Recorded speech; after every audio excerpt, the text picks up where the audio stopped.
გამარჯობა. მე ვარ ნატა, ემოციებს დამოკიდებული. ჩემ ემოციებს გავაზიარებ, იმიტომ რომ საჭიროა მაქვს ამისი ახლა ძალიან. ახლა ვგრძნობ ძალიან შეფასების შიშს, ფოთს, ნერვიულობას, ფორიაქს. ძალიან დიდი ხანი მომიწია ამაზე ვფიქრით, საერთოდ რაზე ვილაპარაკებდი, არანაირი სურვილი არ მქონდა. ისევ ნერვიულობდი, მაგრამ საბოლოო ჯამში ავარჩია ის თემა, რაც ჩემთვის და ამ გამოცდილებ ამ პერიოდში რაზეც რაშიც ყველაზე ბევრი გამოცდილება მქონდა, ჩემთვის ძალიან ახლო არის და შევეცდები რომ ამასთან დაკავშირებით ჩემი გამოცდილება გავაზიარო და ძალიან დიდი იმედი მაქვს, რომ ჩემთვისაც ძალიან დამხმარე იქნება და სხვასაც თუ დავეხმარები, ჩემი გამოცდილებით ძალიან გამიხარდება. ჩემი თემა დღევანდელი იქნება პირადი ურთიერთობა პროგრამამდე და პროგრამის შემდეგ ფაქტებს, რასაც მოვყვები და ყველაფერს, რასაც მოვყვები, პრინციპში, რა თქმა უნდა, უფლება აღებული მაქვს ჩემი პარტნიორისგან. უბრალოდ ეს მაინც ჩემი გადმოსახედი არის და ყველაფერს მოვყვები ჩემი გადმოსახედიდან, ჩემი ემოციებს და ჩემს მე როგორ ცვლილება გავიარე, თუნდაც ემოციებ პირად ურთიერთობებში ემოციებთან დაკავშირებით. ზოგადად ძალიან ასე ვთქვათ, შეიძლება ითქვას, რომ ბავშვობიდან მოყოლებული ძალიან ძლიერი ხასიათი მქონდა და არასდროს არ მიჭირდა არც საპირისპირო სქესთან ურთიერთობა და არც ურთიერთობის შენარჩუნება და არც ურთიერთობაში ყოფნა, სანამ არ მივედი იმ ურთიერთობაში, რომელიც ჩემთვის განსაკუთრებულად მნიშვნელოვანი აღმოჩნდა. ამას შეგულისხმობ იმას, რომ ჩემთვის ყოველთვის მარტივი იყო, რომ აი რაღაც თუნდაც ბავშვობიდან დავდიოდი ფსიქოლოგებთან და ძალიან სხვადასხვა კურსებიც მქონა გავლილი და მოკლედ ძალიან ესე მეგონა ყოველ შემთხვევაში, რომ ღრმად გაცვიცნობიერებული ვიყავი ორი ადამიანის ურთიერთობა, როგორ უნდა ყოფილიყო და ძალიან ასე ვთქვათ, ჩემი მეგობრებისთვისაც და ჩემი წრისთვისაც სულ ეს ადამიანი ვიყავი, რომ აი ნატას ეცოდინება, ნატას ვკითხოთ და მოკლედ ამის კვალობაზე ისეთი დიდი ეგო მქონდა და ისეთი რაღაც აღმატებული მეგონა ჩემი თავი, რომ სულ მეგონა, რომ მე რაც ვიცოდი, ნებისმიერ ასაკში ის იყოს სწორი და ჩემ პარტნიორის აზრს ნაკლები მნიშვნელობა ჰქონდა, იმიტომ რომ მე ხალი ვარ, მე ვიცი და არასდროს არ ვისმენდი ხოლმე საპირისპირო აზრს და ჩემს ძველ ურთიერთობებშიც ასე ვთქვათ, ესეთი როლი მეჭირა, რომ არც ვისმენდი მოკლედ არასდროს რა და რადგან ჩემ ძალიან ძლიერი ხასიათი მქონა და საკმაოდ კარგად ვისავდი ჩემს საზღვრებს, ძალიან მარტივი იყო ყოველთვის მანიპულირება და აი როგორ ვთქვა, მანიპულირება და მოკლედ ურთიერთობის ისეთ წაყვანა და დალაგება, როგორც მე მჭირდებოდა. სანამ არ დავიწყე იმ ადამიანთან ურთიერთობა, რომელთანაც დღესაც ჩემი მეუღლე არის უკვე და რომელიც ზუსტად ისეთი ძლიერი ხასიათის ადამიანი აღმოჩნდა, როგორც მე ვიყავი. და ამან ფაქტიურად ანუ ჩემი ფსკერი რეალურად რაც მე განვიცადე ჩემი ცხოვრების განმავლობაში იყო ამ ურთიერთობაში, იმიტომ რომ აბსოლუტურად ყველანაირი თავდაჯერებულობა, კონტროლის უნარი, ეგო, აბსოლუტურად ყველაფერი დავკარგე ამ ურთიერთობის დროს და თან დავკარგე ისე რომ არაფერს არ ვაბრალებდი თავს, ჩემს საკუთარ თავს, ყოველთვის ხელს უშვერდი ჩემ პარტნიორისკენ და პროგრამაშიც რეალურად ამის გამო მოვედი. ჩემი ყველაზე დიდი პრობლემა ალბათ ის იყო, რომ არც ერთი მომენტი არასდროს არ მეგონა, რომ რაღაც შეიძლებოდა ყოფილიყო ჩემ მხარეს. ანუ თუ მაგალითად ვეჭვიანობდი, ეს ეჭვიანობაც იყო მისი ბრალი, თუ რაღაცას ისე არაკეთებდა, ესეც მისი ბრალი იყო, მოკლედ არასდროს არაფერში ჩემ ბრალეულობას არ ვხედავდი, იმიტომ რომ როგორ შეიძლებოდა მე რაღაც არ მცოდნოდა და როგორ შეიძლებოდა რომ ჩემი აზრი ყოფილიყო არასწორი. თან მით უმეტეს მე და ჩემმა პარტნიორმა როცა ურთიერთობა დავიწყეთ, ფაქტიურად მისი ყოფილწოლთან დაშორებას ჩემ თავზე გადავიარე, ასე ვთქვათ რა და აქაც აი დარწმუნებული ვიყავი ყოველთვის, რომ საერთოდ როგორ მიბედავენ, რომ მე ესეთ შორწყებას მაყენებენ რაღაც კონკრეტული მოვლენების დროს, როცა რეალურად მე ვიყავი მესამე ადამიანი იმ პერიოდში. ყველაზე მტკივნეულად რაც მახსენდება, ასე ვთქვათ, არის ჩემი ეჭვიანობის ეპიზოდები, რამაც საბოლოო ჯამში მართლა დამავიწყა საკუთარი სახელი, გვარი, რა მიყვარ, რა ფერი მიყვარს, რა არის ჩემი საყვარელი ფილმი, მუსიკა, ანუ აბსოლუტურად ყველაფერი დამავიწყდა ამ ეჭვიანობის მომენტში, იმიტომ რომ ჩემთვის პროგრამამდე ეჭვიანობა ყოველთვის ასოცირდებოდა სიყვარულთან და ფაქტიურად ეგრე ვთვლიდი, რომ თუ ვთქვათ, მე ვეჭვიანობ, ესე იგი ის ადამიანი ძალიან მიყვარს და თუ ვთქვათ ის ადამიანი ეჭვიანობს, ესე იგი ის ადამიანი იმ ადამიანს ძალიან უყვარვარ და ძალიან მადლიერი ვარ დღეს პროგრამის პირველ რიგში, მაგიტომ რომ როდესაც ყოველდღიურ მოვლენებს ვწერდი, იქ შევამჩნიე პირველად, რომ ნებისმიერი მომენტი, როცა ეჭვიანობას განვიცდიდი, იყო არათავდაჯერებულობიდან გამომდინარე და ეს ჩემი ეგო, რომელიც სულ მეუბნებოდა, რომ ძალიან თავდაჯერებული ვარ და აბსოლუტურად ყველას ვჯობი ვარ და ყველაზე ლამაზი ვარ, ყველაზე ყოჩაღი ვარ, ყველაზე კარგი ვარ, სინამდვილეში არის ცრუ და ტყუილი და არ არის ეგ სიმართლე, იმიტომ რომ მე თვითონ სინამდვილეში არ მჯეროდა მაგის და ამ მოვლენების წერით პირველი ჩემი აღმოჩენა მახსოვს, რომ ეგ იყო, რომ არაფერი კავშირი, გაგებული მქონდა თითქოს ეს, რომ სიყვარული სიყვარულთან არაფერი კავშირში არის ეჭვიანობა, მაგრამ არასდროს ეგ არ მქონდა მაგის შეგრძნება რა, ვერ ხვდებოდი რას ნიშნავდა და პროგრამაში მოსვლის შემდეგ ამ მოვლენების წერის დროს ძალიან ცალსაღად დავინახე ეგ, რომ რას ნიშნავს, როცა მართლა სიყვარული არაფერ შუაში არ არის ეჭვიანობასთან და როცა რას ნიშნავს ადამიანი გიყვარდეს ისე, რომ მართლა შეგეძლოს მისი გაშვებაც. ეხლა როგორ მოვედი პროგრამაში, საერთოდ მაგას მოვყვები. დაახლოებით 2 წელი გვქონდა უკვე მე და ჩემს პარტნიორს ერთად ნაცხოვრები და ისეთი ტოქსიკური და ისეთი არაჯანსაღი ურთიერთობა გვქონდა, რომ დღე არ გავიდოდა ისე, რომ არ გვეჭხობა. ოღონდ ჩხუბში გულისხმობ, რომ მე ჩემი თავი, რომელიც ყოველთვის მშვიდი მეგონა, სახლში ლეწვით იწყებოდა და ლეწვით მთავრდებოდა არაფრის გამო რა, ეს ყველაფერი, ოღონდ თან რეალური მიზეზი, ეხლა დღევანდელი გადმოსახედიდან რომ ვიხსენებ, რეალური მიზეზიც ამისი არ მქონდა, იმიტომ რომ ეს ყველაფერი, ეჭვიანობა და შიში რეალურად მაგ დროს მქონდა, არა საკუთარი თავის და როგორ ვთქვა, არა საკუთარი იმაზე ვეჭვიანობდი, რომ მე არ გამოსულიყავი იმდენად ცუდი, რომ არჩევანი გაეკეთებინათ სხვაზე და ამის გამო ყოველდღიურად მქონდა ხოლმე მოჩვენებები რა, ანუ მართლა სიმართლეც არ იყო, ხან მეჩვენებოდა, რომ ვიღაცას რაღაცნაირად გახედა, მე მეჩვენებოდა, რომ ტელეფონი უცნაურად დაიჭირა ხელში, მე მეჩვენებოდა, რომ რაღაც ლეპტოპის მე რომ მივუახლოვდი ლეპტოპის Facebook-ი ჩაკეცა და მოკლედ ამაზე არაფრიდან იწყებოდა ხოლმე ჩხუბი, მე მქონდა მოთხოვნილება რომ ეჩვენებინა ჩემთვის ხო ნამდვილად არაფერი არ იყო, ის რა თქმა უნდა ამის წინააღმდეგი იყო, რაც ლოგიკურია და აქედან დაწყებული იწყებოდა მოკლედ დაუსრულებელი ჩხუბი. ოღონდ ეს ჩხუბი ჩემი მხრიდან სხვათა შორის იყო ხელჩართულიც,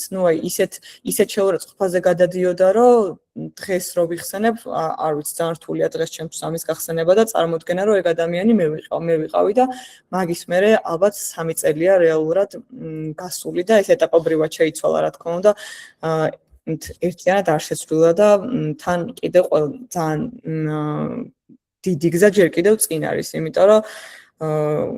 გამოჯამრთელება ჩემი დღევანდელი გადმოსახედიდან ეგრე არ ხდება, რომ გამოჯამრთელდი და всё, მას მუდმივი მუშაობა ჭირდება, მით უმეტეს, როცა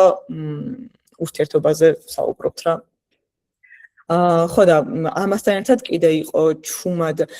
შეგრძნება მახსოვს, რომ როგორც თუ შანსი მქონდა, რომ ის ლეპტოპში ჩამეხედა ან ტელეფონში ჩამეჭყიტა, როცა ის რაღაც ტუალეტში გავიდოდა ან გვერდით ოთახში, შეგრძნება მახსოვს, როგორ მეწყლოდა მთელი დიაფრაგმა და კუჭიც მეშლებოდა და ისეც უნდა ხდებოდი, რომ ეს გრძნობა უნდა გამომეწვია და მე ვაკეთებდი, მე თვითგვემამოდიოდა, რომ საერთოდ სადამდე დავეცი და საერთოდ რა გავხდი, რომ ამ ყოველფრის კეთება მიწევს იმის გამო, რომ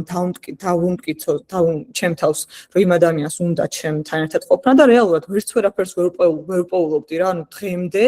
არის ის, რომ იმ 2 წლის განმავლობაში რაც გავშხრიკე და გადავჩხრიკე, არაფერი ნაპოვნი არ მაქვს, მაგრამ ეს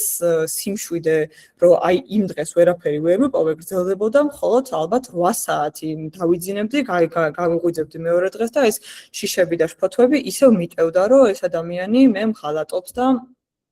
სხვას ირჩევს და მოკლედ ესეთ ურთიერთობაში ვიყავით და საბოლოო ჯამში გადავწყვიტეთ ისევ ჩემი გადაწყვეტილებით, რომ მივსულიყავით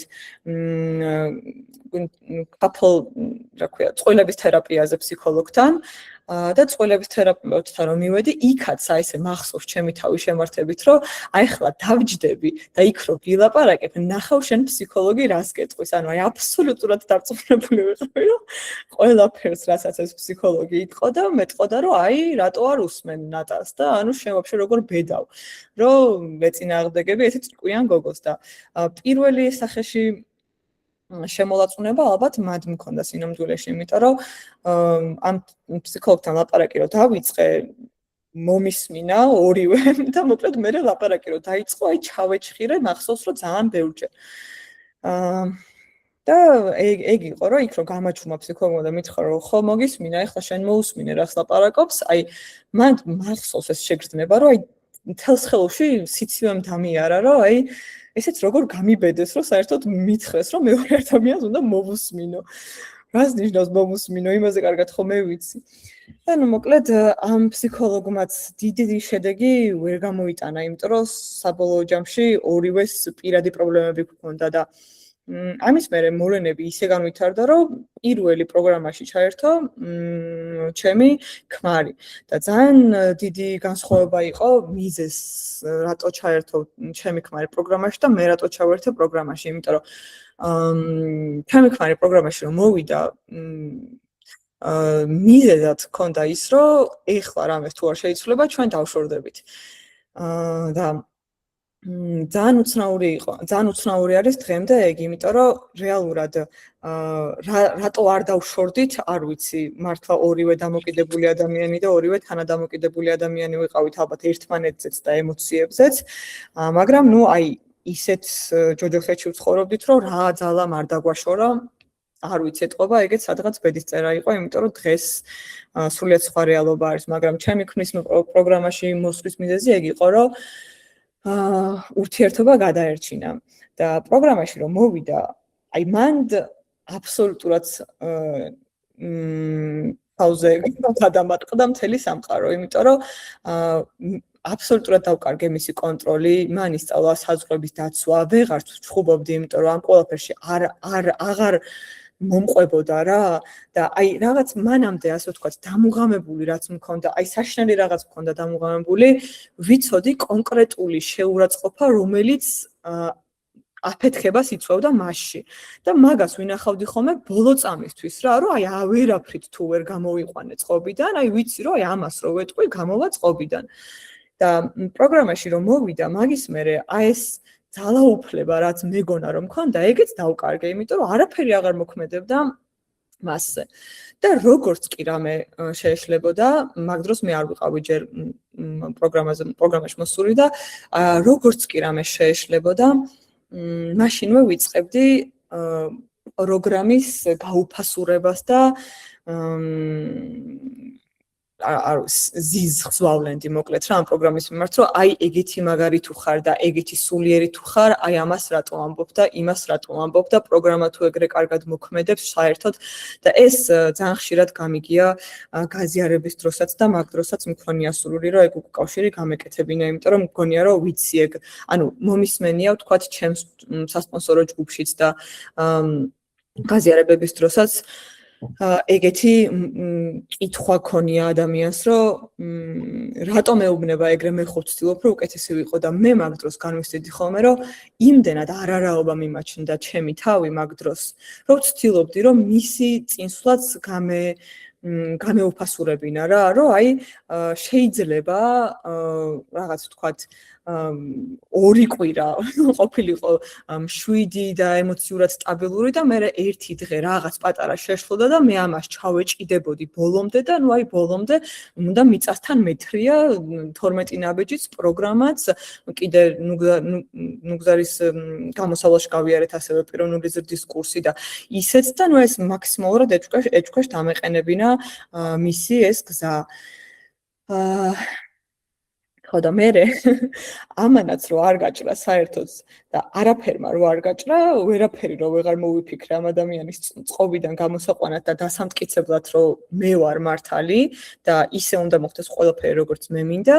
გადავწყვიტე პროგრამაში მოსვლა და ჩემი რეალურად მეზიზღებოდა პროგრამაში რომ მოვედი, პროგრამაც მეზიზღებოდა, იქ მჯდომი ყველა ადამიანით მეზიზღებოდა სინამდვილეში. მე 12 ნაბეჯის გავლა რო გადავწყვიტე, ეგეც მეზიზღებოდა, ჩემი სპონსორიც მეზიზღებოდა, ყველაფერი მეზიზღებოდა თავიდან და რეალური მიზეზი, აი ძალიან გვიან ვაღიარე ჩემ თავთან, რომ რეალური მიზეზი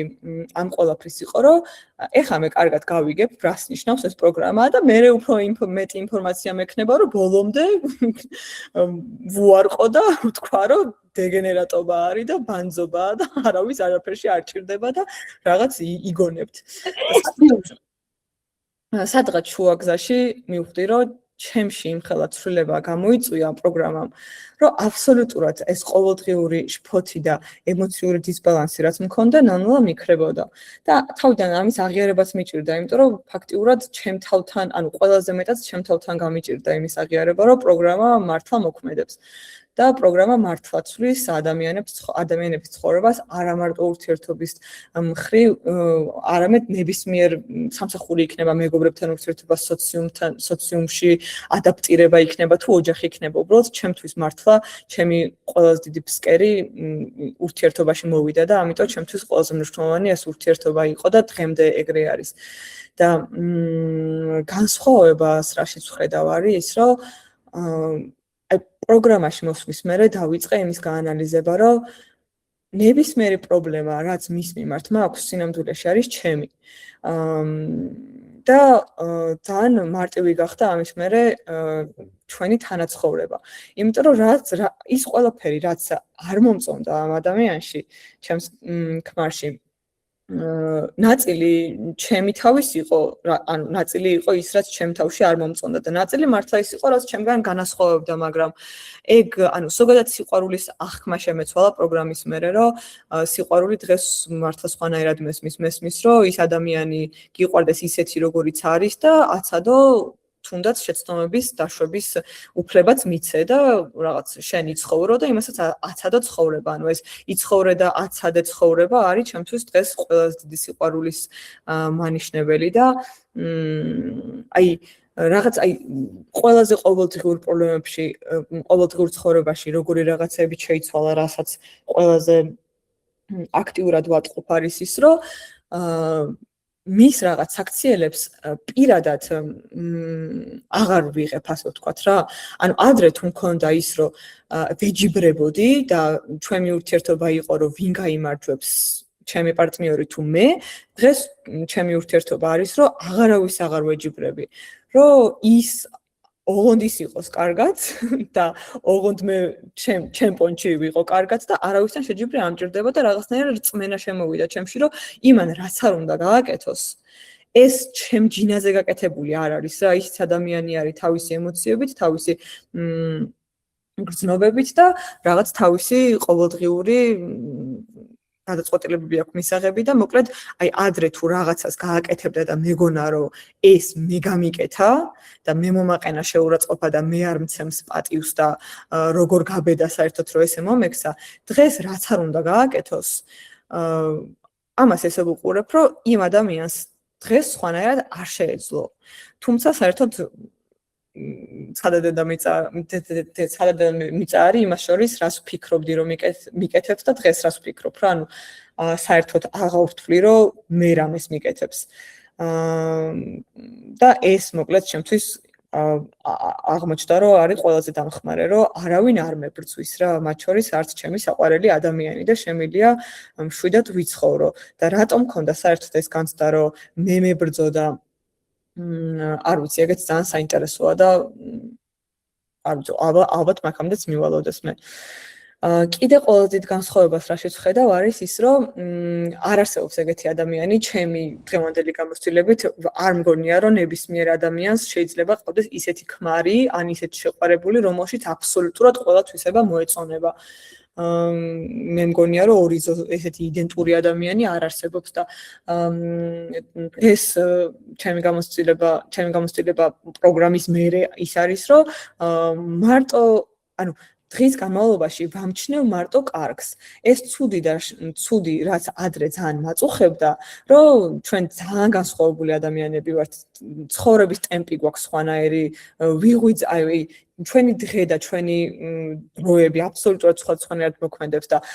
ადრე ეს ყველაფერი ნერვებს მიშლიდა, რომ აი რაღაც ან ცოტა მალექენი, ან რატო არ ფიქრობ 100 წლის მერე რა მოხდება, როცა მე ყოველდღე მაგაზე ვფიქრობ და ამ ყველაფერს იმას ვაბრალებდი რა, რომ როგორი არა ოჯახზე ორიენტირებული ადამიანი არის, როცა მე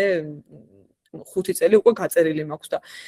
დღეს ამასაც სხვანაირად ვუყურებ რა. დღეს ვუყურებ ადამიანს, რომელიც მაბალანსებს და ის რომ ესეთი არ იყოს, დაღუპული ვიქნებოდი ფაქტიურად, იმიტომ რომ ისე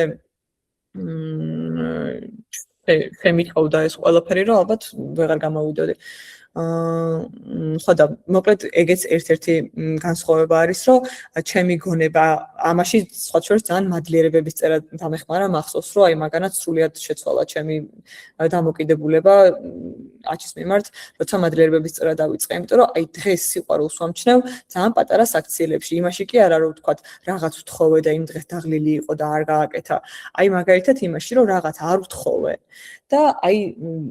დღევანდელს მოვყვები მაგალითად რაჭაში წავიდა და ორსულად ვარ და რაღაც ძაღლის საჭმელი, ასე ვთქვათ, ჩვენი მასარდის, ანუ სადაც ძალიან დაბალი ჭერია, იქიდან გამოიღო მთლიანად საჭმელი და დამიდო იქ, სადაც ძაღლის საჭმელს ვუყრი. და ნუ აი არ მithოვია ეგ მე და დიდი, რავი, ხა ვიღაცისთვის შეიძლება იყოს, რომ რა სისულელეა, ხო, აბა ეგრეც უნდა ექნა, მე რა, მაგრამ ჩემთვის ეგ ძალიან დიდი სიყვარულის გამოხატულება არის, იმიტომ რომ ჩემს უთხოვნელად იფიქრა იმაზე, რომ როცა ის არ იქნებოდა, თავი არ მიმერტყა, ან წელი არ მტკენოდა, ან რაღაცა და მოიფიქრა ის, რომ აიღო, გადმოედგა, რომ ჩემთვის უფრო მარტივი გაიხადა თუნდაც ის პროცესი, რომ ძაღლისთვის საღამოს მეჭმია. ხო და აი ეგეთ პატარა ყოველდღიურ საქციელებში ვხედავ დღეს სიყვარულს და რასაც ადრე საერთოდ ვერ ვამჩნევდი და ეგ ჩემთვის პროგრამა მოიტანა და ამისი ძალიან მადლიერი ვარ. კიდე რასაც შემიძლია რომ ვილაპარაკო არის ის, რომ რამდენად მნიშვნელოვანია თავდაჯერებულობა ურთიერთობაში და რამდენად პროგრამამდე მეგონა რომ თავდაჯერებული ვიყავი და სინამდვილეში არ ვარ. აი ეს ყველაზე აქტიურად გამოჩნდა მართლა ეჭვიანობის კუთხით რა. აი როცა გულისხმობ, რომ ძალიან ეჭვიანი ვიყავი და როცა გულისხმობ იმაში, რომ მოვლენების წერის დროს აღმოვაჩინე, რომ ეჭვიანობა არის ჩემი არათავდაჯერებულობა, სულ იმის შიში მქონდა, რომ ჩემი გული აი რაღაცნაირად ვერ გაუძლებს ღალატს. იმიტომ კი არა, რომ საყვარელ ადამიანს დავკარგავ, იმიტომ რომ მე არ ვიქნები, იმიტომ რომ გამოვა, რომ ვიღაცა ჩემზე მაგარია. ანუ რეალურად ვეჯიბრებოდი ჩემს წარმოდგენებში დედრობით სქეს, რომელიც შეიძლება რომ მეორე მხარეს ყოფილიყო, რომელიც არასდროს არ იყო, მაგრამ ნუ მე ხო ამის მეშინოდა. ხო და რამდენად თავდაჯერებულობა მნიშვნელოვანია პირად ურთიერთობაში, იმიტომ რომ როცა ხარ თავდაჯერებული და როცა რეალურად გიყვარს ადამიანი, იმასაც უშვებ, რომ ხო, რაღაც მომენტში შეიძლება იმ ადამიანს აღარ უნდაოს შენთან ერთად ყოფნა და შენ სამყაროს ეს არ ანგრევს და იცი, რომ ეს თავდაჯერებულობა და შენი თავი იმდენად თვითკმარი არის, რომ ამასაც გაუძლებ. კი, ძალიან გეტკინება, ძალიან ცუდი იქნება, მაგრამ ამით შენი ცხოვრება არ დამთავრდება. აი ეს თავდაჯერებულობა, რაც მე რეალურად პროგრამა მომცა, თუმცა ეხლა არ ვიძახი, ანუ ამას ჩემთვის ყოველდღე მუშაობა ჭირდება, იმიტომ რომ აი რაღაცა ვატყობ ხოლმე, რომ როცა გადაღლილი ვარ, ან როცა დასტრესილი ვარ, წამოიღებს ხოლმე ისევ ამ ფიქრებს და მე ის მაინც ვიცი, რომ აი ნატა გაჩერდი, დაისვენე, ჭამე, რაღაც გააზიარეს ყველაფერი და ის მაინც ვიცი, რომ გამივლის. და ადრე არ მეგონა რომ გამივლის რა, ანუ ადრე მეგონა რომ ეს ყველაფერი სიმართლე იყო. და ამ არათავდაჯერებულობა, მოკლედ, კედა, თავდაჯერებულობამ ზუსტად ეგ გამიკეთა, რომ მზაობა მაქვს იმისი, რომ ეს ადამიანი თუ დღეს გადაწყვეტს, რომ მას ჩემს გვერდით ყოფნა აღარ უნდა, იმასაც მიუცეს საშუალება, რომ ჩემს გვერდით აღარ იყოს და მეც მქონდეს გულში იმის რწმენა, რომ ამ ადამიანის გარეშეც კარგად ვიქნები. და ეს ჩემს შემთხვევაში მართლა პროგრამამ მოიტანა და ძალიან მადლიერე ვარ ამისი. კიდე ანუ იყო ასევე უდიდესი განსხვავება რაც არის, რაც მე გენეტიკურად მერგო, არის მეორე ადამიანის კონტროლის სურვილი. რაც დღესაც ძალიან მიჭირს სიმართლე რომ ვთქვა, იმიტომ რომ მე ვარ მართლა ძალიან ასე ვთქვათ, რაც კარგი არის, ანუ შეიძლება რომ კარგ თვისება ჩაითვალოს, ძალიან წინახედული ადამიანი ვარ და ყველაფრის ძალიან წინასწარ განსაზღვრა მიყვარს რა, აი რაღაც ბავშვი რომელ ბაღში წავა, რომელ სკოლაში წავა, როდესაც გაკეთებს, ანუ ეს ყველაფერზე მე უკვე ნაფიქრი მაქვს, სანამ ბავშვი დაიბადება და ეგ რაღაც მხრივ კარგი არის, მაგრამ რა თქმა უნდა, რომ ძალიან ბევრი ცუდი რაღაც მოყვება კონტროლის პრობლემა, იმიტომ რომ ადრე პროგრამამდე როგორც კი აი ეს ჩემი გეგმა იცვლებოდა, მართლა მიწამეცლებოდა და დღეს მაქვს იმის უნარი, რომ კაი დაგეგმე შენ იყოს ისე როგორც შენ ტვინში წარმოგიდგენია, მაგრამ ყოველთვის ვიტოვებ იმის ადგილს, რომ თუ ესე არ მოხდა, ჩემი სამყარო არ დაინგრეს და რაღაც მიწა არ გამომეცალოს და ურთიერთობაშიც ესე ვიყავი, რომ ნებისმიერი მისი პირადი გადაწყვეტილება უნდა ყოფილიყო ჩემი დატვირთვით რა, ანუ საერთოდ აი მაგალითად ინდოეთში ეხლა რამოდენიმე თვის წინ იყო ეგეთი შემთხვევა, რომ ინდოეთში ორკვირიანი რაღაც კურსის გავლა აქვს დაგეგმილი ძალიან დიდი ხანია და მოკლედ ემთხვეოდა ზუსტად იმ პერიოდს, როცა ბავშვი უნდა გაჩენილიყო. და ეგ რომ მითხრა, აი გულში მქონდა ის ფიქრი, რომ საერთოდ რას მეკითხება, რომ აი მაგ დროს მარტო ხო არ ვიქნები. მაგრამ რაღაცნაირად მოახერხე ის, რომ ავუთხარი, რომ როგორც შენ გადაწყვეტ რა, აი როგორც შენ მოგინდება, ისე ქენი. და აი ეს რომ მე რო პროგრამა არ მქონოდა გავლილი, ეს მისი უბრალო კითხვა დამთავრდებოდა მართლა სახლში ყველა ავეჯის ლეწვით. და ეგ რო შევძელი, რომ რა ქვია, აი ეს პაუზა ამეღო და კი, აი სულიად წინააღმდეგი ვიყავი მაგის და წენა ჩემოვიდა და ბრაზიც და გაღიზიანებაც და ყველანაირი გრძნობა შემომივიდა, მაგრამ აი ის რომ შევძელი, რომ ეგ პაუზა ავიღე და მივეცი ადამიანს, რომ თვითონ მოეფიქრებინა ამაზე პასუხი, რა უფრო მნიშვნელოვანი იყო მისთვის და რაღაცნაირად თან ის რწმენაც მქონდა გულში, რომ მიიღებს იმ გადაწყვეტილებას, რომელიც სწორი იქნება, არა მარტო ჩემთვის, არამედ მისთვისაც რა. და ეს ოღონდ თან აი იმისთვისაც მზად ვიყავი, რომ თუ ამ გადაწყვეტილებას არ მიიღებს, რაც მე მინდა, ვერაფერს ვერ გავაკეთებ რა, ეს მისი გადაწყვეტილებაა და მისი ცხოვრება არის და სინამდვილეში არ გვაქვს ადამიანებს. ეგ არის ილუზია, რომ ვინ მეორე ადამიანს აკონტროლებ რამენაირად. საერთოდ ვერ, აი ეგ მომცა კიდე პროგრამა ჩემთვის ძალიან დიდი თავისუფლების შეგრძნების მომტანი იყო, რომ აბსოლუტურად ვერანაირად ვერ გვაკონტროლებ მეორე ადამიანს. იმას რაღაცის გაკეთება თუ უნდა, მე რო აქ სულ ვენები გადავიჭრა და თავი ჩამოვიკიდო, შანსი არ არის, რომ იმან ეს არ გააკეთოს. ან ყველა ადამიანი ნებისმიერ თავის მომენტში მაინც აკეთებს იმას, რის გაკეთებაც უნდა. და ამ ჩემო პაუზამ ის შედეგი მაინც გამოიღო, რომ ერთი კვირის მერე მოვიდა და ძალიან გულწრფელად მადლობა გადამიხადა ამ დროისთვის, რაც მივეცი რომ ქონოდა რა, ანუ ჯერ დროც არ მიმიცია, არც ეგრე არ შემიხედავს, მეთქი ხა შენ დროს გაძლევ და მოიფიქრე, ჩემს არც ეგ არ ყოფილა, მაგრამ აი ეგ დღე მახსოვს, რამდენად სიყვარულით იყო ახსავსე, რომ თვითონაც მოვიდა და მადლობა გადამიხადა მაგის გამო, რომ მადლობა, რომ აი მიუხედავად იმისა, რომ რაღაც ძალიან არ გესიამოვნა, მომეცი დრო და საშუალება იმისი, რომ მე თვითონ მიმიღო ეს გადაწყვეტილება და მიიღო ეს გადაწყვეტილება, რომ არ უნდა წასულიყო და აი ჩემთვისაც ეგ ძალიან აი ეგ აი შეიძლება პატარა მაგალითი არის, მაგრამ ჩემთვის ძალიან მნიშვნელოვანი მაგალითი არის, იმიტომ რომ პროგრამამდე მე მაგას უბრალოდ არ ვიზამდი, არ გავაკეთებდი რა. აი თავზე დავამხობდი ყველაფერს ერთი კითხვის გამო და ესეთი სიყვარულით ახსავსე დღე მოიტანა, მერე პატარა პაუზამ და ამიტომ ეგ პაუზის აღებაც და პაუზის აღებაზე გადავალ. ასევე ეს მარტო ურთიერთობას აღარ ეხება, ალბათ ნებისმიერ რაღაცას ეხება. უბრალოდ პაუზის აღება საერთოდ რას ნიშნავდა ურთიერთობაში? კი არა, ანუ რატომ უნდა ამეღო პაუზა? მე ეგეთ ოჯახში ვარ გაზრდილი, რომ რაღაცაზე რომ გაბრაზდები, ეს ემოციები არ უნდა შეინახო, უნდა გამოუშვა და ეს ნორმალურია და ემოციების გამოშვება რა თქმა უნდა ნორმალური არის უბრალოდ მე ემოციებს ისეთი ფორმით ვუშვებდი რომ მეც ვინგრევდი და სხვასაც ვანგრევდი და ეს პაუზის აღება რაც პროგრამაში ვისწავლე ეს ჩემთვის ნომერ პირველი მეგობარი არის სხვა ყველაფერთან ერთად იმიტომ რომ რაღაც როცა არ მესიამონება ან რაღაც როცა ჩემი გადმოსახედიდან სწორი არ იქნება ეგრევე პაუზას ვიღებ და ეს პაუზა შეიძლება 5 წუთიანი იყოს შეიძლება 20 წუთიანი შეიძლება 2 დღე დამჭირდეს იმისთვის რომ დავუბრუნდე ჩემ რა ქვია შვიდ მდგომარეობას და ისე მივიღო გადაწყვეტილება მაგრამ ამ პაუზის გარეშე ჩემი ეს ურთიერთობა არ გამოდის ხო, აი ნელ-ნელა მეწურება ის რაც შეიძლება ვილაპარაკო, მაგრამ დავფიქრდები კიდე.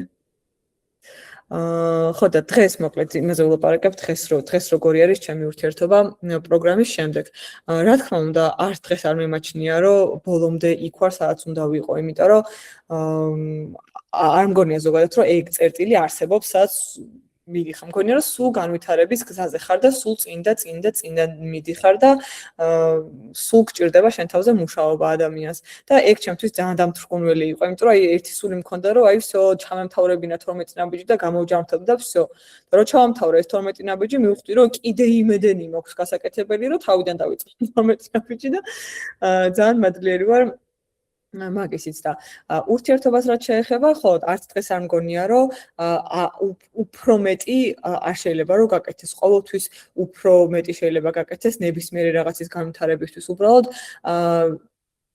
ერთხელ მქონდა ეგ, რომ ისეთი რაღაცნაირად ცუდი დღე მქონდა ემოციებით დატვირთული, შიშით ახსავსე, რაღაც პანიკური შიშები მქონდა და ეს ყველაფერი პროგრამას დავაბრალე მაგ დღეს, რომ აი პროგრამამდე ესე არ ყოფილვარ და საერთოდ რა შეიცვალა და მე აი ჩემი თავის შემწვა რომ რა შეიცვალა, ანუ საერთოდ ვინ იყავი და ვინ ხარ და რაში ცხოვრობდი და რაში ცხოვრობ და მე და ჩემი ქმარი ძალიან მალევე გადავედით ერთად საცხოვრებლად რა, ანუ ძალიან ცოტა ხანი გვქონდა, ასე ვთქვათ, შეყვარებულობის ფაზა, ანუ კი ესე ხელი კი წინა წელს მოეწერა, მაგრამ მაგას არ მნიშვნელობა აქვს, ანუ ერთად საცხოვრებლად ძალიან მალევე გადავედით და აი რო შეადარო ეხა ჩვენი ნებისმიერი აღებული კალენდარში ნებისმიერ დღეს რა დააჭირო თითი და დღევანდელი წლევანდელი და 2-3 წლის წინანდელი ერთ და იგივე რო აიღო იმხელა განსხვავება არის, რომ მე მახსოვს, აი ესე თვალები მქონდა ამოშავებული, ძალიან გამხდარი ვიყავი, მაგ დროს ყოველ დღე ვსვავდით, სიგარეტს ვეწეოდი, აი რაღაც მოკლედ აი საშინელ მდგომარეობაში ვიყავი და ეს ყველაფერი იმისთვის ეს ყველაფერიც იმის ნაწილი იყო, რომ იმისთვის დამამტკიცებინა, რომ მე ძალიან გასართობი და ძალიან cool ადამიანი ვარ და ჩემთან ერთად ყოფნას არაფერი არ ჯობია. და დღეს მე პროგრამის დამსახურებით ჩემი თავის ყველაზე ახლო ვერსია, რასაც კი აქამდე უარსებია,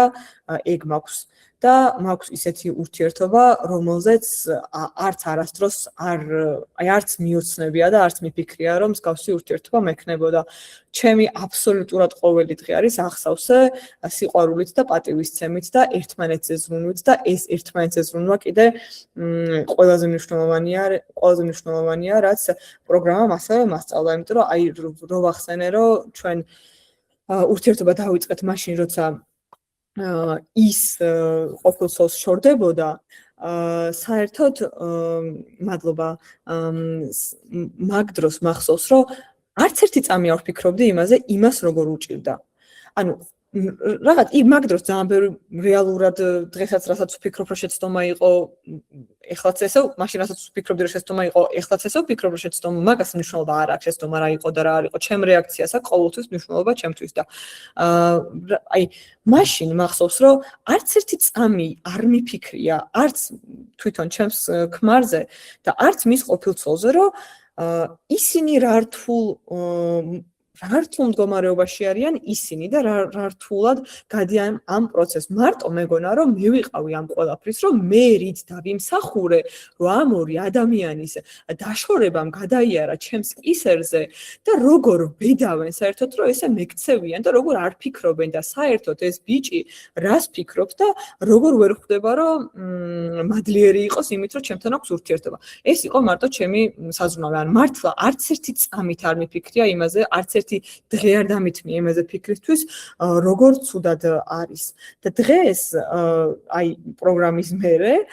ეგ მაქვს, რომ აი რაღაცას როცა უხეშად მეტყვის, თუნდაც აი საღამო ვარი და სახლში მოვიდა და რაღაც ვთხოვე, რაც ძალიან იშვიათად ხდება უკვე, მაგრამ აი სახლში მოვიდა და რაღაცა უხეშად მითხრა, ხო, მაგალითად. აი პირველი ფიქრი რა ჩემომდის არის რომ რა ჭირს, რატო არის ცუთხასიაძე, რამე ხო არ მოხდა დღეს ისეთი, ანუ ის შეგრძნება და პირველი ფიქრი ის რომ როგორ გამიბედა ესე ლაპარაკი და საერთოდ ვინ გონია თავის თავი და ვინ მგონი ვარ მე, ეს ფიქრი საერთოდ აღარ შემომდის. შემომდის ის ფიქრი რომ ნეტა რა მოხდა მის დღეში და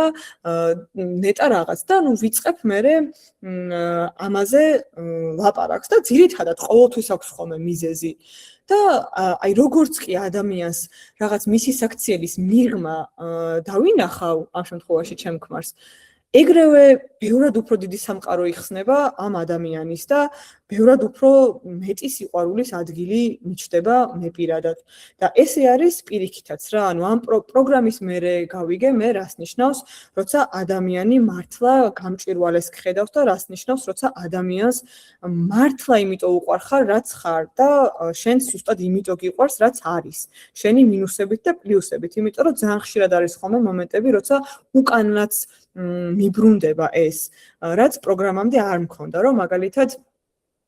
რაღაც ჩხუბს ვიწყებ რა, აი ვერ შევიყავ ემოციები და დავიწყე ჩხუბი. და აი მზად ვარ იმისთვის, რომ ეხა შემომიტევს და მეც უნდა ყარად ვიდგე და არ დავუთმო და შემოტევის მაგივრად უკან მიბრუნდება, რომ აი უკან მიბრუნებს სიყვარულს. და ამ სიყვარულში იგულისხმება, რომ აი ხარ რა გჭირს. ან პირდაპირ შეუულია რომ ამოხსნას რაც მჭირს და პირდაპირ მაგას მეუბნება, ან მეუბნება რომ აი გუშინ რო ის მოხდა, შენმა მეგობარმა რო ეს გითხრა, ძალიან გეწყინა, ხო? და მაგ დროს ეგრევე აი პატარა ბავშვივით 3 წლის ვხდები და ეგრევე ტილს ვიწყებ და ეგრევე ვგრძნობ მაგ ბედნიერებას, რომ რა ბედნიერება არის და რამხელა პრივილეგია არის, რომ ყავს გვერდით ადამიანი, ვისაც შეუძლია რომ შენი საქციელის მიღმა დაინახოს რა ხდება სინამდვილეში შენს გულში და ეს დარწმუნებული ვარ 100%-ით, რომ ორივე მხარეს პროგრამის საჩუქარი არა, ანუ მეც პროგრამამ შემაძლებინა ის, რომ ჩემი ეგო გვერდზე გადავდო და რაღაც დავინახო მისი რეალური მდგომარეობა მაგ დროს, როცა ისეთ რაღაცას აკეთებს, რაც ჩემთვის მიუღებელია და ზუსტად 100%-ით დარწმუნებული ვარ, რომ მისი მხრიდანაც პროგრამის დამსახურება ეგ რო შეუძლია, რომ ჩემს მიღმა დაინახოს, ზედაპირზე რა ამომაქვს, იმის მიღმა დაინახოს და მოკლედ ამისი ძალიან მადლიერი ვარ.